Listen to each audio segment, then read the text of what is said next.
நண்பர்கள் அனைவருக்கும் இனிய வணக்கங்கள். தை அமாவாசை இறைவனால் நமக்கு வழங்கப்பட்ட ஒரு வரப்பிரசாதம்னே சொல்லலாம். இந்த பிரபஞ்சத்தால் நமக்கு கொடுக்கப்பட்ட ஒரு வாய்ப்பு இந்த தை அமாவாசை. இத்தனை சிறப்புமிக்க இந்த தை அமாவாசை பூஜையை நம்ம எந்த நேரத்தில் எப்படி வழிபட்டால் நமக்கு எல்லா வாய்ப்புகளும் கிடைக்கும், நம் வாழ்வில் செல்வ செழிப்பு, பித்ரு தோஷம், குலதெய்வ தடை இதெல்லாம் நீங்கி நம் வாழ்க்கையில் எப்படி வாழலாம் அப்படின்றத தான் நம்ம இன்னைக்கு பதிவில் விரிவாக பார்க்க போகிறோம். பதிவை தொடர்ந்து கடைசி வரைக்கும் பாருங்கள். அப்போதான் நீங்கள் இந்த பூஜையை சிறப்பாக செஞ்சு பலனை முழுமையாக பெற முடியும். அதுக்கு முன்னாடி நம்ம சேனலையும் ஃபஸ்ட் டைமாக பார்க்குறீங்கன்னா இன்னும் சப்ஸ்கிரைப் பண்ணலாம், மறக்காமல் சப்ஸ்கிரைப் பண்ணி சப்போர்ட் பண்ணுங்கள். வாங்க நம்ம வீடியோக்குள்ளே போகலாம். வருகின்ற 9/2/2024 அன்று வெள்ளிக்கிழமை அன்று தை அமாவாசையானது வருகின்றது. அமாவாசை இருக்கக்கூடிய நேரம் 9ஆம் தேதி வெள்ளிக்கிழமை அன்று காலை 8:05 மணிக்கு துவங்கி மறுநாள் 10ஆம் தேதி சனிக்கிழமை அதிகாலை 4:28 மணி வரைக்கும் இந்த அமாவாசை நேரம் இருக்கின்றது. திதி கொடுக்க உகந்த நேரம், இந்த அமாவாசையில் திதி கொடுப்பவர்கள் எல்லாம் திதி கொடுக்க மிகவும் உகந்த நேரம் காலை 9:30 மணி முதல் 10:30 மணி வரைக்கும் திதி கொடுக்க மிகவும் உகந்த நேரம். நம் வாழ்வில் இருள் நீக்கி ஒளி சேர்க்கக்கூடிய இந்த தை அமாவாசை பூஜையை நம்ம எப்படி செய்யலாம்? மனித வாழ்வில் ஏற்படும் அனைத்து நிகழ்வுகளும் 9ஆம் பாவம் என்னும் பாக்கியஸ்தானத்தில் தான் தீர்மானம் செய்யப்படுகின்றது. அந்த ஸ்தானம் வலிமை பெற்றவர்கள் தான் சாதிக்க முடியும் என்றே சொல்லலாம். இத்தனை சக்தி மிக்க பாக்கியஸ்தானத்தை நாம் பெற்றுக்கொள்ள பிரபஞ்சம் நமக்கு கொடுத்த வழிகள் 2. ஒன்று பித்ருக்கள் பூஜை, இன்னொன்று குலதெய்வ வழிபாடு.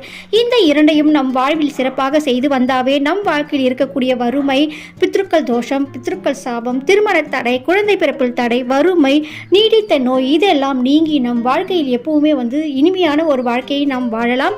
இறைவன் கொடுத்த இந்த வாய்ப்பை நம்ம தவறவிடாமல் இந்த பூஜையை செய்து பலனடையலாம். இந்த பூஜையை நம்ம எப்படி செய்யலாம்? இத்தனை சக்தி மிக்க பாக்கியஸ்தானத்தை நாம் பெற்றுக்கொள்ள பிரபஞ்சம் நமக்கு கொடுத்த வழிகள் 2. ஒன்று பித்ருக்கள் பூஜை, இன்னொன்று குலதெய்வ வழிபாடு. இந்த இரண்டையும் நம் வாழ்வில் சிறப்பாக செய்து வந்தாவே நம் வாழ்க்கையில் இருக்கக்கூடிய வறுமை, பித்ருக்கள் தோஷம், பித்ருக்கள் சாபம், திருமண தடை, குழந்தை பிறப்பில் தடை, வறுமை, நீடித்த நோய் இதெல்லாம் நீங்கி நம் வாழ்க்கையில் எப்பவுமே இனிமையான ஒரு வாழ்க்கையை நாம் வாழலாம். இறைவன் கொடுத்த இந்த வாய்ப்பை நம்ம தவறவிடாமல் இந்த பூஜையை செய்து பலனடையலாம். இந்த பூஜையை நம்ம எப்படி செய்யலாம்? அதுக்கு முன்னாடி நம்ம அமாவாசை அப்படின்னா என்ன அப்படின்றதையும் பார்த்துடலாம். ஜோதிடப்படி மதுர்காரகனாகிய சந்திரனும் பிதுர்காரகனாகிய சூரியனும் ஒன்றாக இணையக்கூடிய எந்த காலத்தை தான் நம்ம அமாவாசை தினமாக கொண்டாடி வருகின்றோம். இந்த சக்தி மிகுந்த இந்த அமாவாசை தினத்தில் நம்ம முன்னோர்களுக்கு தர்ப்பணம் கொடுக்கும்போது நல்ல ஒரு நமக்கு சிறப்பான பலன் கிடைக்கும். அதுவும் இந்த தை அமாவாசை ரொம்ப ரொம்ப உன்னதமானது. இந்த தை அமாவாசையில் நம்ம பித்ருக்களுக்கு தர்ப்பணம் கொடுக்கலாம். நம் மாதம் மாதம் வரக்கூடிய அமாவாசைகளில் தர்ப்பணம் கொடுக்க முடியாவிட்டாலும் இந்த தை அமாவாசையில் தர்ப்பணம் கொடுக்கும்போது நம்ம முன்னோர்கள் சாபம் நீங்கும், முன்னோர்கள் ஆசி நமக்கு முழுமையாக கிடைக்கும். இந்த தர்ப்பணம் கொடுக்கும் முறையை நம்ம எப்படி செய்யலாம்? காலையில் எழுந்து குளிச்சுக்கோங்க. கோயில்களுக்கு சென்று நீங்கள் தர்ப்பணம் கொடுக்குற பழக்கம் இருந்தால் தர்ப்பணம் கொடுத்துக்கொள்ளுங்க. இல்லை நீங்கள் வீட்லேயே தர்ப்பணம் கொடுக்குற பழக்கம் இருந்தால் வீட்லேயே நீங்கள் எள்ளும் தண்ணீரை வாங்கி இறைச்சிக்கலாம். எள்ளும் தண்ணீரை வாங்கி இறைச்சிட்டு நீங்கள் முன்னோர்கள் படத்துக்கு முன்னாடி செஞ்சுக்கோங்க. படம் இருந்தால் வச்சுக்கோங்க. இல்லை நீங்கள் அவங்க மனதார நினச்சிட்டு நீங்கள் எள்ளும் தண்ணீரை இறைக்கலாம்.